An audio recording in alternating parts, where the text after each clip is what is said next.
العالمين والصلاة والسلام على رسوله الكريم أما بعد قال الله تعالى إنما الصدقات للفقراء والمساكين والعاملين عليها والمؤلفة قلوبهم وفي الرقاب والغارمين وفي سبيل الله وابن السبيل فريضة من الله والله عليم حكيم। সম্মানিত উপস্থিতি, সকল প্রশংসা আল্লাহর জন্য। আলহামদুলিল্লাহ। দরুদ ও সালাম বর্ষিত হোক আমাদের প্রিয় নবীর উপর সাল্লাল্লাহু আলাইহি ওয়াসাল্লাম। আমরা কালকে যাকাত কিভাবে আদায় করতে হয় সেই বিষয় মোটামুটি আলোচনা করেছি। আজকে আমরা যে বিষয়ে আলোচনা করব, যে একজন মানুষ তার নিজের দায়িত্ব হিসাবে যাকাত তো বাহির করে দিল, কিন্তু যাকাত কোথায় প্রদান করবে, কোথায় দান করবে, এই বিষয়ে আমরা আলোচনা করার চেষ্টা করব ইনশাআল্লাহ। কারণ একজন মানুষ শুধুমাত্র যাকাত বাহির করে দিলে হবে না, বরং সেই যাকাত যদি তার শুদ্ধ জায়গা মোতাবিক না পৌঁছে সেই ব্যক্তির যাকাত আদায় হবে না। এই জন্য প্রত্যেকটি মানুষকে খেয়াল রাখতে হবে, যখন তাদের উপর যাকাত ফরজ হয়ে যায় বা যখন তারা যাকাত দান করে, তারা যেন এই যাকাতগুলো শুদ্ধ রাস্তায় ব্যবহার করে। আল্লাহ রাব্বুল আলামিন যেন আমাদেরকে আর তৌফিক দান করেন, আমিন। সম্মানিত উপস্থিতি, কালকে আমরা অনেকগুলো পয়েন্ট বলেছি যাকাতের পূর্বে। তার মধ্যে একটি গুরুত্বপূর্ণ পয়েন্ট হচ্ছে এই, যে হিন্দুস্তানের ভিতরে, ভারতবর্ষের ভিতরে যেইভাবে মানুষের উপর যাকাত ফরজ হয়, আর যতটি মানুষ যাকাত আদায় করে, পুরো ইন্ডিয়ার মানুষের যাকাতের সম্পদ মিলিয়ন বিলিয়ন, মিলিয়ন বরং বিলিয়ন বিলিয়ন টাকা পয়সা পর্যন্ত পৌঁছে যায়। কিন্তু আমাদেরকে মনে রাখতে হবে গুরুত্বপূর্ণ বিষয়টি, যে যেই আরব সমাজ, যারা মানুষের রক্তের পিপাসা ছিল, যারা মানুষের রক্ত মান সম্মান নিয়ে খেলাখেলি করত, সিনাসিনি করত, কিন্তু এমন কি সিস্টেম আল্লাহ রাব্বুল আলামিন তাদেরকে দিলেন, এমন কি সিস্টেম সেখানে ইমপ্লিমেন্ট হলো, যে কয়েক বছরের মধ্যে সেই এরিয়ার ভিতরে, সে আরব ভূমির ভিতরে যাকাত নেওয়া মানুষ আর খুঁজে পাওয়া যায় না। সম্মানিত উপস্থিতি, আমাদেরকে বিষয়গুলো চিন্তা করতে হবে। আজকে ভারতবর্ষ স্বাধীন হওয়ার প্রায় 70 বছরের বেশি হয়ে গিয়েছে, 70-75 বছর হয়ে গিয়েছে। তারপরেও ভারতবর্ষের সেই স্বাধীনতার সময় মুসলমানদের যে আর্থিক সমস্যা ছিল, আজকে তার থেকে আর্থিক সমস্যা আরো বেশি হয়েছে, আর্থিক সমস্যা কম হয়নি। অথচ আজকে দুনিয়া ইকোনমিকভাবে অনেক উপরে চলে গিয়েছে, কিন্তু তারপরেও দেখা যায় যে আজকে প্রায় মসজিদগুলোর ভিতরে কোনো মানুষ এই বলে এলান করতেছে যে আমার নিজের বেটির বিবাহ দিব, আমার নিজের বেটির বিবাহ দেওয়ার জন্য সম্পদ নাই, আপনারা আমাকে দান করুন। আমার নিজের চিকিৎসা হওয়ার জন্য সম্পদ পাওয়া যাচ্ছে না, আমাকে আপনারা দান করুন। এই ধরনের সমস্যা প্রায় 10 জনের মধ্যে 2-1 জনের মধ্যে দেখা যায়। মানে 100 জনের মধ্যে 10-20% মানুষ আমরা এমন দেখতে পাই। এবং আমাদেরকে কথাও মনে রাখতে হবে যে পৃথিবীর ভিতরে অনেক শিক্ষিত মানুষ রয়েছে, তারা আমাদের মতো বসে থাকে না, তারা দেশ দুনিয়া নিয়ে অনেক বস্তু নিয়ে গবেষণা করে, চিন্তা ভাবনা করে। পৃথিবীর ভিতরে অনেক ধরনের বড় বড় মিটিং হয়েছে ইন্টারন্যাশনালভাবে, ন্যাশনালভাবে, যে কি উন্নত মানের ইকোনমিক সিস্টেম বানাতে পারি আমরা, কিভাবে আমাদের সমাজ, আমাদের সোসাইটি ইকোনমিকভাবে, ফাইন্যান্সিয়ালভাবে বেশি করে ডেভেলপ করবে। হাজার হাজার মানুষের রিসার্চ করেছে, কিন্তু এত সমস্ত রিসার্চ হওয়ার পরে, এত সমস্ত গবেষণা হওয়ার পরে ইসলামের ভিতরে যে যাকাতের সিস্টেম আল্লাহ রাব্বুল আলামিন দিয়েছে, এই সিস্টেমের মতো সুন্দর সিস্টেম তারা মানুষেরা সৃষ্টি করতে পারেনি। কারণ এই সিস্টেমটা আল্লাহ রাব্বুল আলামিনের দেওয়া সিস্টেম, এটি কোনো মানুষের দেওয়া সিস্টেম নয়। এই জন্য আজকেও এবং পূর্ব থেকে আজ পর্যন্ত অনেক বিধর্মী মানুষ, অনেক অমুসলিম মানুষ, তারা বড় বড় মুসলিম লিডারদের কাছে এটি প্রশ্ন করে যেই মুসলমানদের নিকটে, যেই জাতির নিকটে জাকাতের মতো এত একটি সুন্দর সিস্টেম রয়েছে, সেই জাতির লোকেরা কিভাবে গরিব থাকতে পারে? সম্মানিত উপস্থিতি, কোশ্চেন একদম লজিক্যাল কোশ্চেন, একদম রাইট কোশ্চেন, কিন্তু সমস্যা হচ্ছে এই যে সমস্যা যাদের উপর জাকাত ফরজ হয় তাদের অধিকাংশ আমরা জাকাত দেই না, এবং যাদের উপর জাকাত ফরজ হয় জাকাত দেওয়ার পরে সেই জাকাতগুলো শুদ্ধভাবে বন্টন করা হয় না, কোরআন এবং হাদিস মোতাবেক ইমানদারির সাথে বন্টন করা হয় না, বা যাদের নিকটে পৌঁছা দরকার সেই মানুষগুলোর নিকটে জাকাতের মাল পৌঁছে না। সম্মানিত উপস্থিতি, জাকাতের সিস্টেম ইসলামের ভিতরে ফকির মিসকিন বৃদ্ধি করা অংশ নয়, বরং ফকির মিসকিন কম করা অংশ। আমরা কালকে কয়েকটা উদাহরণ দিয়েছি যে কয়েক বছরের মধ্যে ইসলামী সিস্টেম যখন সেখানে ইমপ্লিমেন্ট করা হয় সেখানকার মানুষের আর্থিক অবস্থা কি হয়ে যায়। আপনি দেখেন, কোরআন খুললে দেখবেন অনেক জায়গায় আল্লাহ রাব্বুল আলামিন কোরআনে যেখানে নামাজের কথা বলেছেন সেখানেই জাকাতের কথা বলেছেন। আপনি দেখেন, একজন মানুষ কখন জাকাত দিতে পারবে? যখন আর্থিকভাবে স্বাবলম্বী হবে। একজন মানুষ যদি আর্থিকভাবে স্বাবলম্বী না হয়, একজন মানুষ যদি মানুষের নিকটে চেয়ে বেড়ায়, তাহলে সেই মানুষটা কিভাবে জাকাত দিবে? এই জন্য ইসলামের এই আয়াতগুলো থেকে আমরা বুঝতে পারি, আমাদেরকে স্পষ্ট মেসেজ দেয় কোরআন যে মুসলমানেরা বেশি বেশি মেহনত করবে, বেশি বেশি টাকা পয়সা ইনকাম করবে, বেশি বেশি আল্লাহ রাব্বুল আলামিনের রাস্তায় দান খয়রাত করবে। এবং মুসলমানদের আরও হিসাব রয়েছে যে প্রত্যেক বছর সারা ভারতবর্ষের ভিতরে যত মুসলমানেরা শুধুমাত্র বিয়ে শাদীর মধ্যে খরচা করে, প্রত্যেকটি বছরের পুরো অল ইন্ডিয়ার মুসলমানদের বিয়ে শাদীর টাকা যদি একত্রিত করা হয়, প্রত্যেক বছর মুসলমানদের 20টা করে বড় বড় ইউনিভার্সিটি বানানো যাবে। আর এটি আমার হিসাব নয়, ভারতবর্ষের যারা বড় বড় মাথা, যারা ভারতবর্ষের ইকোনমিক সিস্টেম নিয়ে মাথা মারে, তাদের হিসাব এটি। এই জন্য আমরা বলতে চাই যে কালকের বিষয়টা আমাদের জন্য যতটুকু গুরুত্বপূর্ণ ছিল, তার থেকে আজকের বিষয়টা আরো আমাদের জন্য বেশি গুরুত্বপূর্ণ। যে জাকাত অনেক মানুষ তো আদায় করতেছে, তারপরেও দেখা যায় যে ফকির মিসকিনের সংখ্যা তো কমতেছে না, গরিবের সংখ্যা তো কমতেছে না, গরিবের সংখ্যা সেইভাবে বাড়তেই রয়েছে। রিজন কি? অনেকগুলো রিজন রয়েছে। এই জন্য বিখ্যাত একজন কবি বলেছে, হায় হাম মুসলমান জিনে দেখকে শর্মায়ে ইহুদ, যে আমরা এমন মুসলমান যাদেরকে দেখে ইহুদিরাও শরম পায়। কারণ আমরা যখন অনেক বস্তুর ক্ষেত্রে নিজের পায়ের মধ্যে কুড়াল মেরেছি, তখন তো আর অন্য মানুষ আমাদেরকে কোনো উপকার করতে পারবে না। সম্মানিত উপস্থিতি, যা হোক, এদিকে আমি কথা লম্বা করতে চাই না, আমরা ডাইরেক্ট কোরআনের সেই আয়াতের নিকটে চলে আসি। আল্লাহ রাব্বুল আলামিন সূরা তওবার 60 নম্বর আয়াতে জাকাত কাদেরকে দিতে হবে এর ডিটেলস বর্ণনা করে দিয়েছেন। এবং আমাদেরকে মনে রাখতে হবে, কোরআনের ভিতরে অনেক বস্তু ডিটেলস ভাবে আল্লাহ রাব্বুল আলামিন এক্সপ্লেন করেননি। যেমন ভাবে নামাজের কথা, হজের কথা কোরআনের ভিতরে বিভিন্ন জায়গায় এসেছে, অনেক জায়গায় এসেছে, কিন্তু নামাজের কথা সেইভাবে এক্সপ্লেন করেনি যে কিভাবে নামাজ পড়তে হবে, কয় রেকাত নামাজ পড়তে হবে, এর ডিটেলস হাদিসে এসেছে। কিন্তু আমরা কাদেরকে জাকাত দিব এর ডিটেলস আল্লাহ রাব্বুল আলামিন কোরআনের ভিতরে বলে দিয়েছেন। কারণ আল্লাহ রাব্বুল আলামিন জানেন যে এই বস্তুগুলো মানুষের টাকা পয়সা ইকোনমিক সিস্টেমের সাথে সম্পর্কিত। এই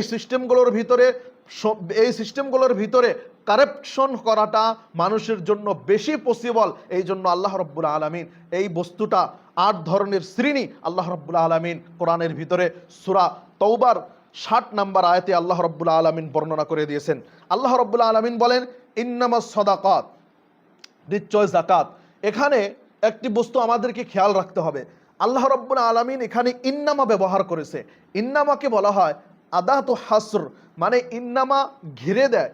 কিভাবে ঘিরে দেয়? ইন্নামা এইভাবে ঘিরে দেয় যে এখন আমি যদি গ্রামেটিক্যালি আর ব্যাখ্যা করি আপনারা অনেক বুঝবেন না, কিন্তু এখানে আমি যেটি আপনাদের বোঝার জন্য সহজ ভাষায় বলবো সেটি হচ্ছে এই ইন্নামা বলে আল্লাহ রাব্বুল আলামিন এটি আমাদেরকে প্রমাণ করে দিতে চায় যে এখানে যে 8 শ্রেণীর লোক বর্ণনা করেছেন, এই 8 শ্রেণীর লোককেই শুধুমাত্র আমরা জাকাত দিতে পারবো। এই 8 শ্রেণীর লোক বাদ দিয়ে আমরা কোনো 9 শ্রেণীর মানুষকে আমরা জাকাত দিতে পারবো না। এটি ইন্নামার অর্থ।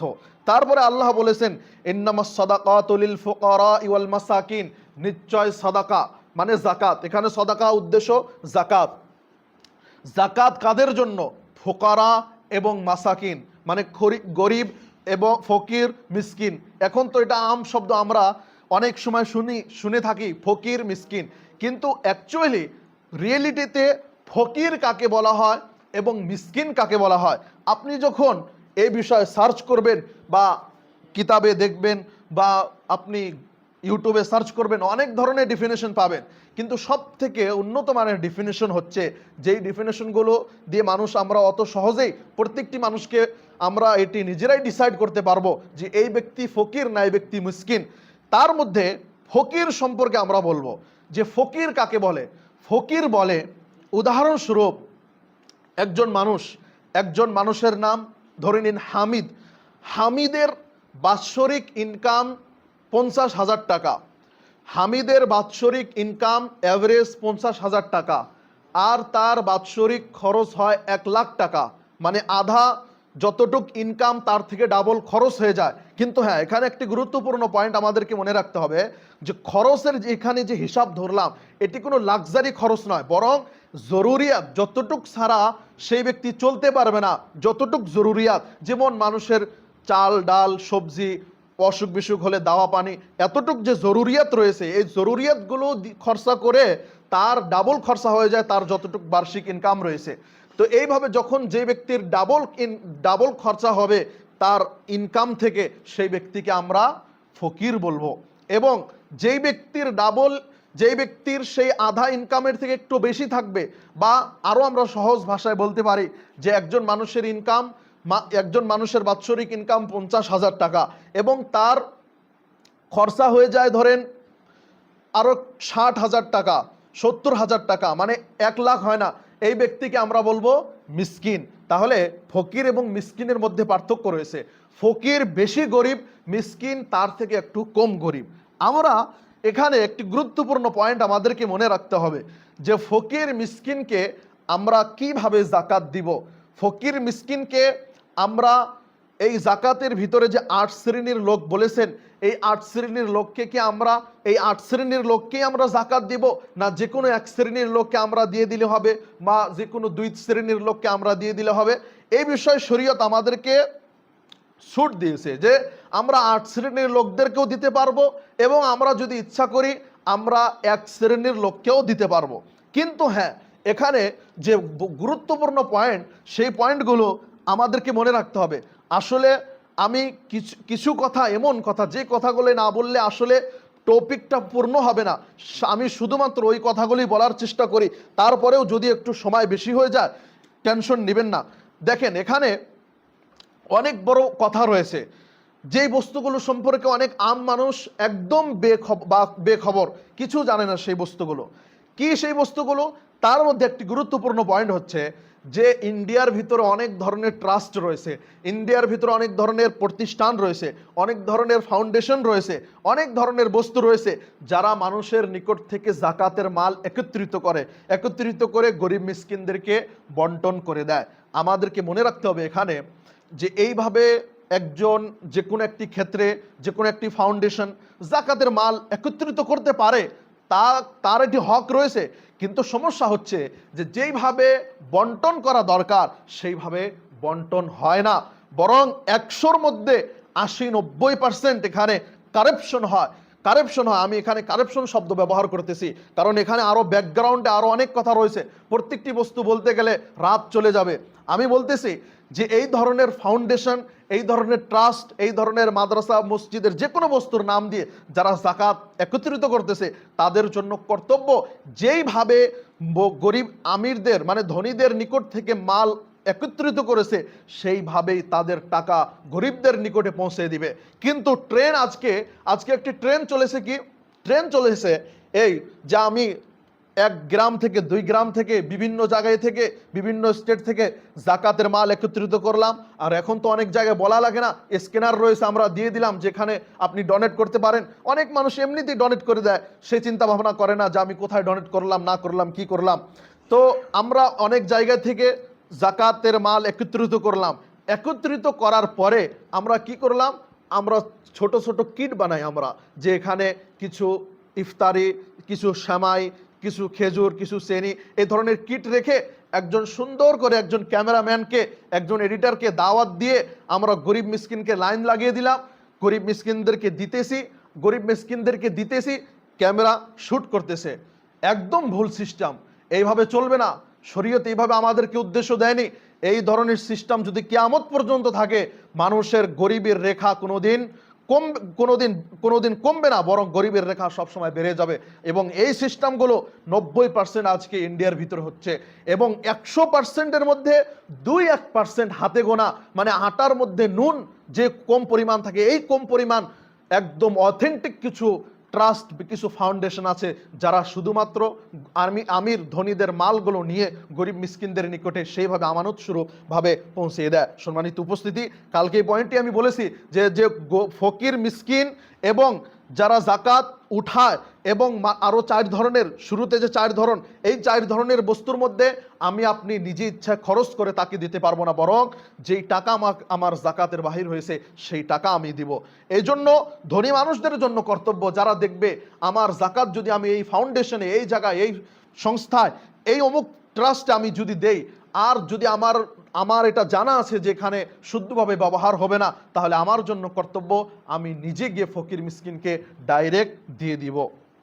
তো আমরা ফকির মিসকিন সম্পর্কে এটা জানলাম যে ফকির কাকে বলে, মিসকিন কাকে বলে, এবং তাদেরকে ডাইরেক্ট জাকাতের টাকাটা দিয়ে দিতে হবে। তাদেরকে কোনো বস্তু কিনে দিলে হবে না, কিন্তু কখন কোনো বস্তু কিনে দিতে হবে, এর 2টি কন্ডিশন আমরা কালকে বলেছি। তারপর 3য় নম্বরে আল্লাহ বলেছেন ওয়াল আমিলিন আলাইহা। আমিলিন আলাইহা কাদেরকে বলা হয়? আমিলিন আলাইহা তাদেরকে বলা হয় যারা মানুষের নিকট থেকে জাকাতের মাল সংগ্রহ করে এবং গরিব মিসকিনদের নিকটে পৌঁছিয়ে দেয়। ধরে নিন এই ফাউন্ডেশন, এই ট্রাস্টগুলো প্রায় সেম কাজই করতেছে, কিন্তু এখানে সমস্যাটা হচ্ছে এই যে অনেক সময় মানে কি 100-র মধ্যে 99% এটা কি, যে আমার ফাউন্ডেশন রয়েছে, আমার ট্রাস্ট রয়েছে, আমি 2 জন মানুষকে জাকাত সংগ্রহ করার জন্য নিয়োগ দিলাম, এবং সেই 2 জন মানুষকে আমি কি করে দেই, কমিশন হিসাবে লাগিয়ে দিই, যে তুমি যত টাকা করবা এর থেকে 20%, এর থেকে 30% এই ধরনের কমিশন লাগিয়ে দিই, যেটি শরীয়তের মধ্যে একেবারে 100%-এর মধ্যে 100% ভুল। এটি কোশ্চিন কালেও শুদ্ধ হতে পারে না। সেই ব্যক্তি জাকাতের মধ্যে এইভাবে কোনো মানুষ কমিশন নিতে পারে না, বরং আমিলিন আলাইহা মানে যারা জাকাত উসুল করবে, জাকাত নিবে, নিয়ে গরিবের নিকটে পৌঁছে দিবে, তাদের একটি অংশ রয়েছে। কিন্তু আমিলিন আলাইহা কখন হবে? যখন আমিলিন আলাইহা মুসলিম স্টেট, ইসলামিক স্টেট থেকে, ইসলামিক মুসলিম সরকারিভাবে মানুষকে নিয়োগ দেওয়া হবে, তখন তারা সেই জাকাতের অংশ থেকে নিতে পারবে।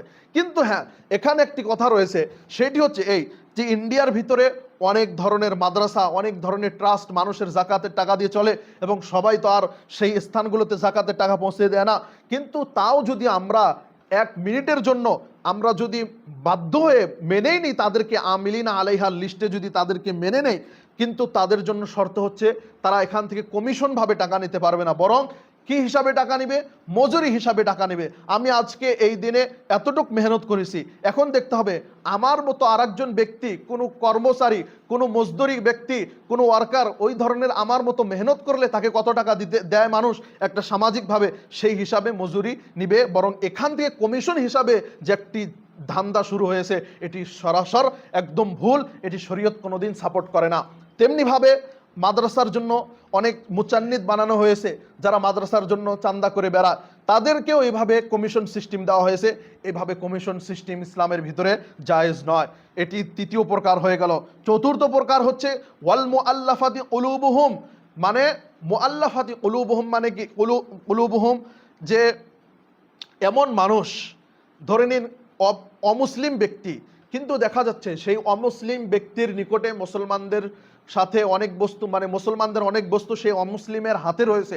এখন দেখি যে সেই ব্যক্তিকে যদি আমরা জাকাতের মাল থেকে যদি কিছু দেই, তাহলে সেই ব্যক্তি মুসলমানের ক্ষতি করার চেষ্টা করবে না, বরং সে তার নর্মালভাবে লাইনে থাকবে। তাহলে এই ক্ষেত্রে আমরা অমুসলিমকে তখন জাকাতের টাকা দিতে পারবো। তারপর বলেছেন অফির রিকাব, মানে গর্দান আজাদ করা, গোলাম আজাদ করা। গোলাম আজাদ করা এটি পৃথিবীর ভিতরে শুধু আরব দেশে নয়, সারা পৃথিবীর ভিতরে ছিল। অনেক মানুষ না জেনে বুঝে এটি করে ইসলামের উপর অভিযোগ তোলে যে ইসলামের মধ্যে গোলাম আজাদের কি সিস্টেম। আরে ইসলাম তো গোলাম আজাদ করা, মানে গোলামকে দেশ থেকে শেষ করার জন্য এসেছে। ইসলাম তো গোলাম বাড়ানোর জন্য বলেনি।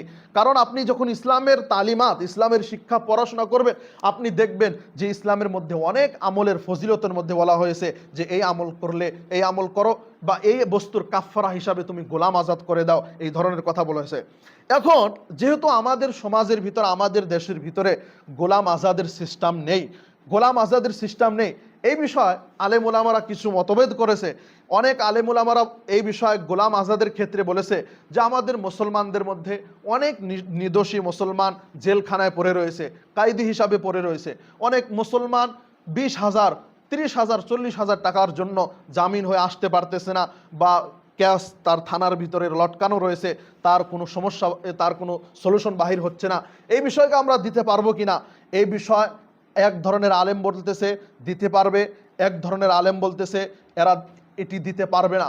এবং এই বিষয়ে আমরা যদি সুবিধাবাদী না হয়ে আমরা যদি একজ্যাক্ট যদি দেখি না, যে আমরা আহলে হাদিস মানুষ, আমরা দেখব একজ্যাক্ট কোরআন হাদিস কি বলে, এতে কোন মানুষ কি বলে না বলে এটি আমাদের দেখার বিষয় না। একজ্যাক্ট যদি দেখা যায় যে জেলখানার ভিতরে যে কয়েদিগুলো রয়েছে তারা অফের রেকাব এখানে আসে না। কেন আসে না আমি আপনাদেরকে বলি, এর রিজন অনেকগুলো রিজন রয়েছে, তার মধ্যে একটি রিজন আমি বলি শুধু, সেটি হচ্ছে এই যে গোলামের সিস্টেম আর যে ব্যক্তি জেলখানার মধ্যে কায়দে পড়ে রয়েছে, এই দুইজন ব্যক্তির মধ্যে পার্থক্য রয়েছে। পার্থক্য কেমন ভাবে, যে গোলাম যিনি রয়েছে গোলাম মালিকের আন্ডারে থাকে, গোলাম মালিকের আন্ডারে থাকে, এবং সেই গোলামের সিস্টেম কি থাকে, মানে গোলাম মুকাতাবাত করে, মুকাতাবাত মানে এগ্রিমেন্ট করে নেয় যে আমি গোলাম, আমি আপনার নিকটে গোলামি করব, এবং মালিক তাকে এই শর্ত লাগিয়ে দেয় যে তুমি আমাকে যখন 1 লাখ টাকা বা 2 লাখ টাকা আমাকে যখন দিবে, এই 2 লাখ টাকা দিয়ে তুমি আমার থেকে আজাদ হয়ে যেতে পারবে। এইভাবে গোলামের সিস্টেম রয়েছে। কিন্তু একজন মানুষ যে জেলখানায় পড়ে রয়েছে সেই ব্যক্তি তো কোনো মানুষের আন্ডারে নয়, সেই ব্যক্তি তো কোনো মানুষের আন্ডারে নয়, সেই ব্যক্তি নিজে স্বাধীন ব্যক্তি, সে তো আর গোলাম হতে পারে না। এটি একটি রিজন, এটি একটি রিজন। তারপর আরো একটি গুরুত্বপূর্ণ রিজন রয়েছে, গোলামের মধ্যে যেমন মহিলা গোলাম, লন্ডি যাদেরকে বান্দি বলা হয়, তো বান্দি আর এবং তার আকা মানে তার মালিকের সাথে, মানে তার মালিক তার বান্দির সাথে শারীরিক সম্পর্ক করতে পারে, এটি শরীয়তের ভিতরে জায়েজ রয়েছে। মানে এখন তো আর বান্দির সিস্টেম নাই, তখন শরীয়তের ভিতরে মালিক তার বান্দির সাথে শারীরিক সম্পর্ক করতে পারতো। কিন্তু আজকে যদি কোনো মহিলা মানুষ জেলখানার ভিতরে পড়ে রয়েছে, কোনো মানুষ কি তার সঙ্গে গিয়ে শারীরিক সম্পর্ক করতে পারবে? করতে পারবে না। এই ধরনের বিভিন্ন আর রিজন রয়েছে যে গোলাম এবং যারা জেলখানার ভিতরে কয়েদি তাদের মধ্যে পার্থক্য রয়েছে। এই কারণে আমাদের জন্য কর্তব্য যে আমরা যদি দেখব জেলখানার ভিতরে অনেক মানুষ পড়ে রয়েছে, আমরা সেখানে সেখানে দান সদকা দিয়ে তাদেরকে রেহাই করার চেষ্টা করব, আমরা যাকাতটা জায়গা মতো দেওয়ার চেষ্টা করব। তারপর বলেছেন ওয়াল গারিমিনা, গারিমিন কর্জ নিয়ে শোধ করতে পারতেছে না, ধনী মানুষ কিন্তু কর্জ নিয়ে শোধ করতে পারতেছে না, কর্জ নিয়েছে, এইভাবে আমরা তাদের কর্জ শোধ করার জন্য আমরা দিতে পারবো। ওয়াফি সাবিলিল্লাহি ওয়াবনিস সাবিল, ওয়াফি সাবিলিল্লাহ মানে যারা আল্লাহর রাস্তায় কাজ করে, ওয়াবনিস সাবিল মানে মুসাফির। এখানে ওয়াফি সাবিলিল্লাহ, ওয়াফি সাবিলিল্লাহর ক্ষেত্রেও অনেক ধরনের ভুল ব্যাখ্যা করা হয়ে থাকে। অনেক মানুষ মাদ্রাসা, মসজিদ বা ইসলামী যে কোনো তালিমি সেন্টার, এডুকেশন সেন্টারগুলোকে অফিস সাবিলিল্লাহর মধ্যে ধরে। আসলে একজ্যাক্ট কথা হচ্ছে কোরআন এবং সহিহ হাদিসের কথা হচ্ছে মাদ্রাসা, মসজিদ, ইসলামী এডুকেশন সেন্টার এগুলো অফিস সাবিলিল্লাহর ভিতরে পড়বে না, অফিস সাবিলিল্লাহর ভিতরে পড়বে না। এখন একজন মানুষ বলবে, কারণ এখানে অফিস সাবিলিল্লাহর যেটা আসল উদ্দেশ্য, অফিস সাবিলিল্লাহর আসল উদ্দেশ্য হচ্ছে জিহাদ, মানে যারা জিহাদ করবে মুজাহিদদেরকে যাকাতের মাল দিয়ে তাদেরকে সহায় করতে হবে। কিন্তু এই যুগে অনেক মানুষ অনেক বস্তুর মধ্যে অফিস সাবিলিল্লাহ ফিট করেছে। এখন আমি আপনাদেরকে এই বিষয়ে বলি যে কি জন্য অফিস সাবিলিল্লাহর মধ্যে এই মাদ্রাসা, মসজিদ এবং ইসলামী এডুকেশন সেন্টারগুলো আসবে না, কি জন্য? যে আপনি দেখেন অনেক ক্ষেত্রে কোরআনের ভিতরে অনেক কাজকে অফিস সাবিলিল্লাহ বলে কোরআন এবং হাদিসের ভিতরে বলা হয়েছে। আজকে আমরা যে তারাবি পড়তেছি, এটাও তো আমরা আল্লাহর রাস্তায় কাজ করতেছি, মানে এটাও তো আল্লাহ ফি সাবিলিল্লাহ। আমি একজন গরিব মানুষ, আমি একটি ইসলামী দোকান খুললাম, লাইব্রেরি খুললাম, সেটিও তো ফি সাবিলিল্লাহ, মানে আল্লাহর রাস্তায় কাজ করতেছি। তো পৃথিবীতে তো এইভাবে সমস্ত বস্তু ফি সাবিলিল্লাহ। তাহলে যদি এইভাবে সমস্ত বস্তু ফি সাবিলিল্লাহ মেনে আমরা যদি সেখানে যাকাত দেওয়ার চেষ্টা করি, তাহলে তো সেটি ভুল হয়ে যাবে। বরং ফি সাবিলিল্লাহর মধ্যে শুধুমাত্র জিহাদ যারা করবে তাদের জন্য। এখন অনেক মানুষ অভিযোগ তুলতে পারে, তাহলে এই ধরনের মাদ্রাসাগুলো কিভাবে চলবে? এর সলিউশন বলে দেই, শুনতে হবে, আমাদেরকে বুঝতে হবে। এখানে কয়েকটি গুরুত্বপূর্ণ পয়েন্ট রয়েছে মাদ্রাসা যারা চালায় বা কিভাবে কি করে এই সম্পর্কে। প্রথম কথা হচ্ছে এই, আজকে ইন্ডিয়ার ভিতরে প্রায় কয়েক লাখ মাদ্রাসা রয়েছে এবং অনেক ক্ষেত্রে দেখা যায় বা দেখা যাচ্ছে যে অনেক স্থানে মাদ্রাসার প্রয়োজন নেই, শুধুমাত্র নিজের আয় ইনকাম বাড়ানোর জন্য মাদ্রাসা খুলে বসে রয়েছে। একটি এরিয়ার ভিতরে আগে থেকে 2টা মাদ্রাসা রয়েছে, সেখানে আরও 5টা মাদ্রাসা খুলে বসে রয়েছে।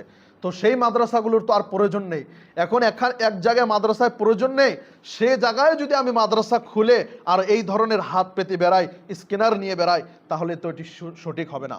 বরং আমাদেরকে মনে রাখতে হবে যে কোন জায়গায় প্রকৃতপক্ষে মাদ্রাসার জরুরত, কোন জায়গায় প্রকৃতপক্ষে মাদ্রাসার দরকার রয়েছে, সেই জায়গায় যারা মাদ্রাসা চালায় তাদেরকে প্রথমে সৎ হতে হবে, আমানতদার হতে হবে। যে আজকে অনেক মানুষ এটি অভিযোগ করে ফেলে যে আজকে মানুষ আমাদেরকে টাকা পয়সা দেয় না। মানুষ কেন টাকা পয়সা দেয় না? আমানতদারির হওয়ার প্রয়োজন রয়েছে। অধিকাংশ মানুষ যারা মাদ্রাসা চালায়, মসজিদ চালায়, ইসলামিক ফাউন্ডেশন, ইসলামিক ট্রাস্ট চালায়, অধিকাংশ আমানতদার নয়। এই জন্য মানুষের বিশ্বাস নেই তাদেরকে। আজকে যদি মানুষের বিশ্বাস তাদের উপর হয়ে যায়, মানুষ আজকে তাদেরকে লাখ লাখ বিলিয়ন বিলিয়ন টাকা দেওয়ার জন্য প্রস্তুত রয়েছে, যার উদাহরণ অনেক সময় আমরা দেখতে পারি। এই জন্য ভিতর থেকে পরহেজগার হওয়ার প্রয়োজন রয়েছে। তারপর বলেছেন অবনিস সাবিল।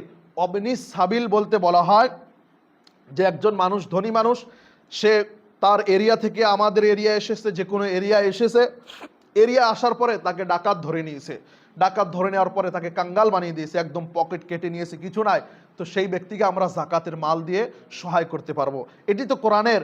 তারপরে আল্লাহ রাব্বুল আলামিন এর আগে বলেছেন ফারিদাতাম মিনাল্লাহ, এটি আল্লাহর তরফ থেকে একটি ফারিজা, মানে ফরজ বিধান। এর মধ্যে আমরা কোনো ধরনের কমি বেশি করতে পারবো না। তারপরে আরও একটি পয়েন্ট বলে শুধুমাত্র আজকের কথা শেষ করব, সেটি হচ্ছে এই, আজকে আমরা যখন সারা ভারতবর্ষের ভিতরে মুসলমানদের একটি খোঁজ খবর নিব, আমরা দেখব যে কত মুসলমানের মেয়ে, অনেক হাজার হাজার মুসলমানের মেয়ে এমন রয়েছে যারা শুধুমাত্র টাকা পয়সার কমির ক্ষেত্রে নিজের সম্মানকে, নিজের লজ্জায় স্থান দিয়ে কামাই করে খায়।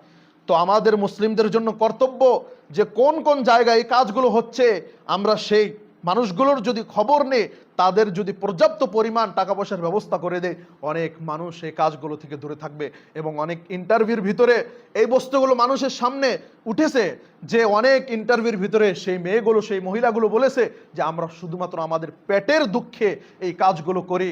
তো আমরা যদি ধনী মানুষগুলো সবাই মিলে যদি চেষ্টা করে এই মানুষগুলোর যদি খবর নেই, নিশ্চয় সমাজ থেকে জিনা ব্যভিচারের অনেক একটি বড় রাস্তা বন্ধ হয়ে যাবে। তারপরে দ্বিতীয় কথা হচ্ছে এই সম্পর্কে, অনেক মুসলিম সমাজগুলোর ভিতরে অনেক মানুষ, অনেক মহিলা বেওয়ার হয়ে রয়েছে, কাজ করার মতো, কামাই করে দেওয়ার মতো মানুষ নেই। এই সমস্ত মানুষদেরকে যাকাতের টাকা দিয়ে আমাদেরকে সহায় করতে হবে। এবং প্রত্যেকটি জায়গায় আমাদেরকে মনে রাখতে হবে যে একটি মসজিদ, আজকে তো মসজিদগুলো শুধুমাত্র ফর্মালিটিভাবে মসজিদগুলোর ভিতরে শুধুমাত্র নামাজ হচ্ছে, বরং একটি মসজিদের অনেকগুলো অ্যাক্টিভিটিস রয়েছে। তার মধ্যে আমি শুধুমাত্র একটি পয়েন্ট বলি, সেটি হচ্ছে এই যে ধরে নিন একটি মসজিদের যারা কমিটি থাকবে তারা চেষ্টা করবে এই মসজিদের সামনে 20 ঘর, পিছনে 20 ঘর, ডাইনে 20 ঘর, বামে 20 ঘর, এইভাবে পুরো 20 ঘরের লিস্ট একটি মসজিদের মানুষের নিকটে থাকবে। এই সমাজের ভিতরে কতটি মানুষ হ্যান্ডিক্যাপ রয়েছে, যারা কাজকর্ম করতে পারে না, তাদের একটি লিস্ট রয়েছে। এই সমাজের ভিতরে কত বেওয়া রয়েছে, একটি লিস্ট থাকবে। এই যখন লিস্ট থাকবে এবং সমাজের ধনী ধনী মানুষদের নিকট থেকে যখন যাকাতের টাকা প্লাস আরও দান সদকা একত্রিত করে একটি সিস্টেমভাবে তাদেরকে এমনভাবে বিতরণ করে দিতে হবে যাতে করে তাদের গরিবি দূর হয়ে যায়, তারা যেন কন্টিনিউ সাইল না হয়ে থাকে, কন্টিনিউ চাওয়াকারী না হয়ে থাকে। এই বস্তুগুলোর আমাদেরকে খেয়াল রাখতে হবে। আল্লাহ রাব্বুল আলামিন যেন আমাদেরকে সহি বুঝ দান করেন। হে আল্লাহ, আমাদেরকে তোমার কোরআনের কথা, তোমার রাসূলের কথা মেনে চলার তৌফিক দান করো, আমিন। আল্লাহ আমাদেরকে শুদ্ধভাবে আমল করার জন্য তৌফিক দান করো, আমিন। আমরা যারা কোরআন এবং সহিহ হাদিসের উপর আমল করি, আমাদেরকে মরা পর্যন্ত কোরআন এবং সহিহ হাদিসের উপর টিকে রাখো, আমিন। ওয়া আখিরু দাওয়ানা আলহামদুলিল্লাহি রাব্বিল আলামিন।